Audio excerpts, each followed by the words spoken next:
ఆస్తి పైసలు కట్టకపోతే ఆని పెన్లాన్ని బజార్లో నిలబెడతానని చెప్పు. ఏందాయన ముట్టికి నీకు 70 ఏళ్ళు వచ్చినాయి, ఇంకా ఈ గలీజ్ మాటలు పోలే.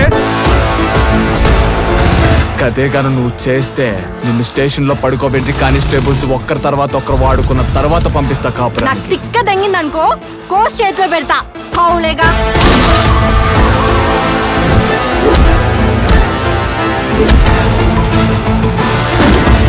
లంజలానే ఇద్దరు ఎవరితో పడితే వాళ్ళతో పడుకుంటారు.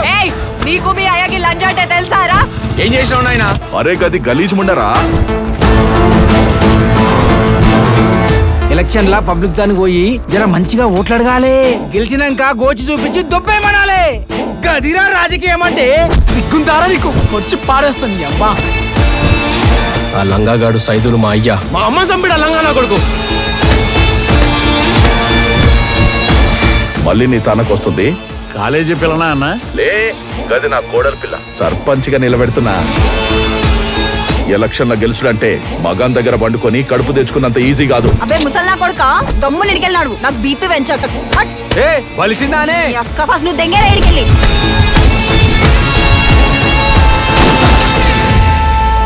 తాల్గట్న మొగ్గుండివేనారా చిల్లర నా కొడుక? పక్కలేసే పనులు చేస్తున్నావు.